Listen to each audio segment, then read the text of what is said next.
Choosing the right real estate agent for your home buying journey is of critical importance because you need a trusted agent, boots on the ground, a fiduciary, a pit bull to get you through this transaction with the best terms possible. Now, just like with lenders, there's a lot of duds out there. There's a lot of dishonest scammers out there as well. So I'm going to arm you with the 5 most important questions you need to ask when choosing a real estate agent. Now, if you've already been talking to real estate agents and you're just really not impressed, or you haven't found the right person, you haven't gotten that vibe, or you just want some help in the journey, please reach out to me. I do have a vast nationwide network of real estate agents that I have personally interviewed and done deals with. And all of them are familiar with VA loans because they work with a lot of VA buyers, and a lot of them are also former military, and there's a few that are still active duty. So if you'd like some help, you want me to point you in the right direction, please reach out. Question number 1, perhaps most important as well, how much business do you do, real estate agent? This is the number one thing that agents and lenders lie about, and that's their production, their numbers, their volume, their body of work.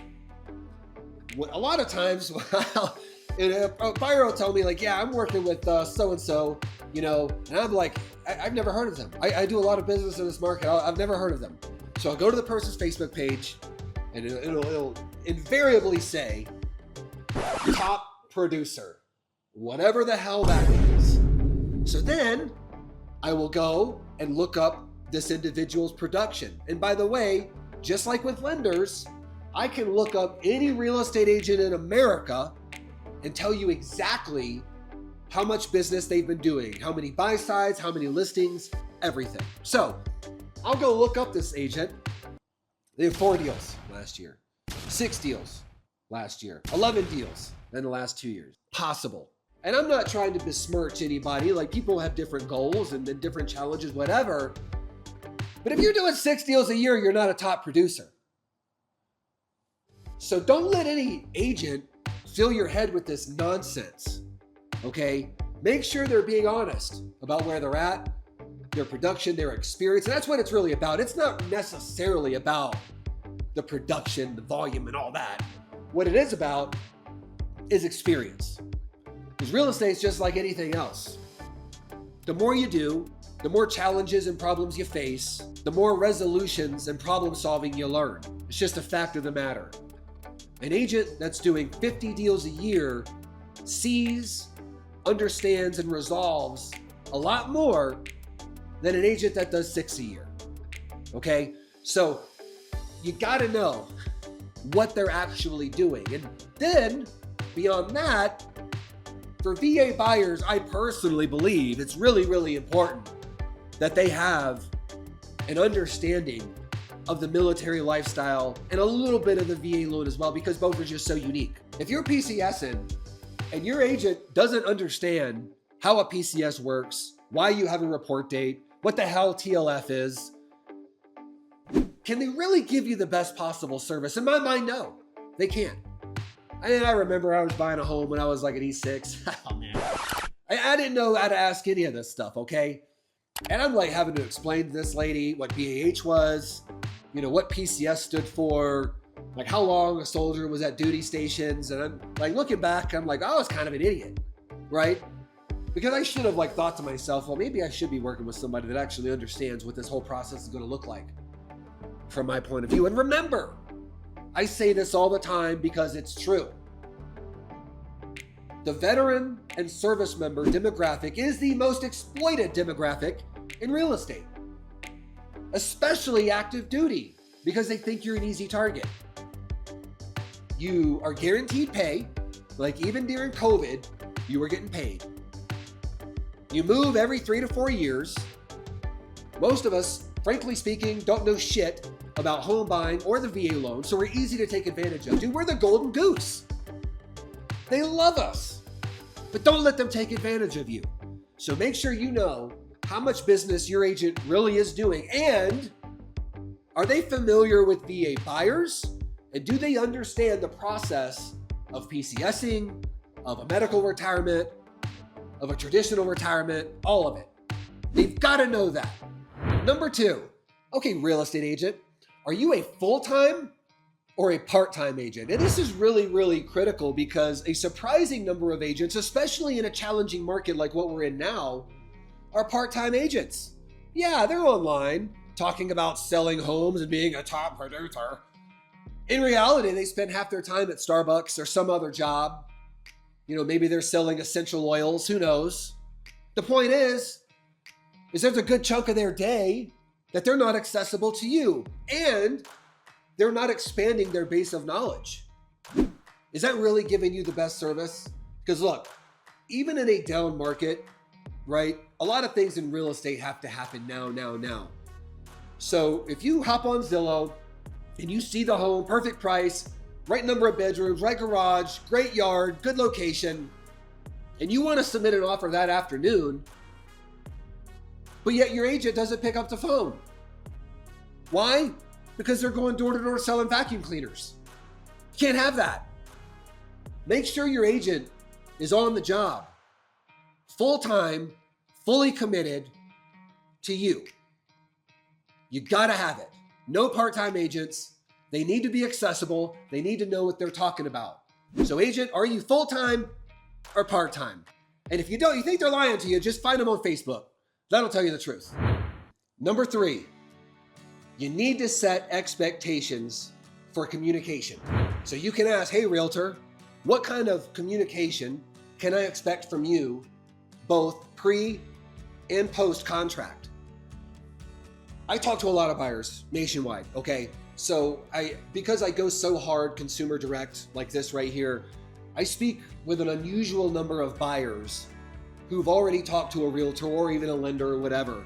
And I get a lot of feedback on how people in my industry are engaging with consumers. And the number 1 complaint, outside of just being a liar, is poor communication. And some of that is because the agent or lender is just half-assing it. Another part is that maybe they just haven't been taught how to properly communicate. But another important part is maybe those expectations were not set up front. So you need to ask that agent, hey, what can I expect from you in the form of communication? Are we talking daily updates or weekly updates or milestone updates? Are you a call person? Are you a text person? Are you an email person? Do you have anyone else in your team that will be sending me updates as well and might be accessible when you're out with other buyers, like a transaction coordinator or a buyer's agent or whatever? These are important to know, because you're telling them right off the bat, don't half-ass it, man. I need to know what's going on. I'm not going to drive with the blinders on.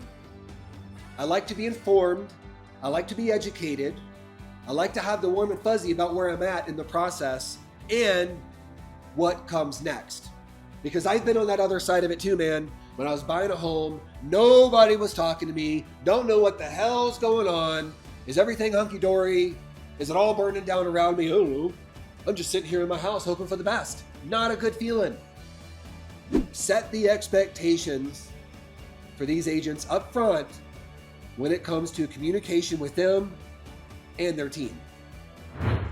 Question number 4. Okay, agent, how strong is your network? Now, what do I mean by network? Well, I need networks of other real estate agents in that market, networks of potential buyers or sellers, as the case may be. An outsider would be shocked at how many deals in real estate come to fruition, not because of marketing, not because of chance, but because of relationships. Because your agent listens to what you want and then goes out calling all the agents they know. Hey, what you got? What you got that's on the market? What you got that's coming on the market? What you got that might not ever get on the market, but they're looking to sell, because that happens too. Also, if your agent has a strong network and a strong reputation, and you're in a situation where you're one of 3 or 4 offers, but that listing agent knows your agent is shit hot, they work hard, they'll get the deal done, that is a massive, massive advantage. Your realtor needs to be connected, okay? If you link in with a realtor and then you start talking to other people in that market, no one's ever heard of that person. You talk to your lender, they've never heard of that person. You might want to ask a couple of questions of whether this person really has the connections to get all the options in front of you. Real estate is a game of hard work and relationships, okay? The agent's gotta have the network of people, and that's how they find these listings. That's how they find listings that aren't even on the market yet. That's how they find listings that they call off market, where they never want to publicly list it, but the sellers do want to sell. That's how it works. So your agent should be plugged in with every major and minor player in that market in order to exhaust all resources to get every potential home in front of you. Okay, number 5. Can I speak to one of your former clients? Whether they're a buyer or a seller, can I talk with them? Will you give me their information? This is where you're going to separate the ones who are legit and those who are just talking the talk. So here in Colorado Springs, I know a lot of the big agents, the really good agents, I know them. And if you were to ask them this question, they will gladly supply you with names and numbers of multiple people who will share their experience with that agent. Because there's nothing to hide. Because they know they acted with honesty, transparency. They did the absolute best they could for that client. They'll gladly say, please go talk to this person. Please do. Now, on the other side of it, I've also instructed folks to go ask this question to their agents, and the response was, well, no, I don't know if I really keep that. It might be a privacy issue. Okay. Like, I see what's going on here. You don't want me to talk to those people because they're going to say something a little different than what you're telling me, right? Maybe something went wrong, which sometimes it does. Or maybe you just weren't as shit hot as what you're making out to be, and you don't want me to find out. Any good agent will gladly supply you with information or a way to reach out to a former client. And if that agent was good enough, that former client would be more than happy to talk with you through whatever their experience was. Okay? This is the final boss.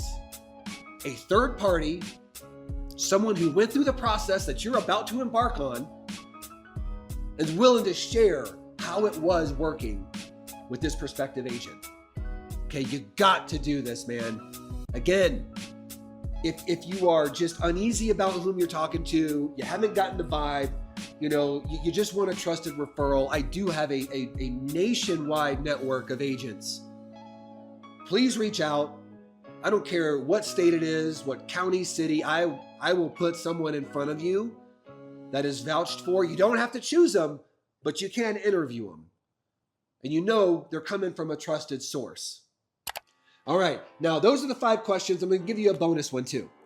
Okay, when you meet these agents, do they talk more than listen? A good agent, whether it's on the buy side or the sell side, should do a hell of a lot more listening than talking, because they need to understand your situation, your motivation, your needs, your wants, what communication style you prefer or expect. Being a good agent is really about being a strong and active listener. It's not about talking for 45 minutes straight about how amazing you are and all these things you will do. No, it's listening to the family and understanding their basic needs and wants and how the agent can best help them. Okay? That's a freebie. If you like my content, please check out my other videos on home buying, loans, and the VA entitlement right there.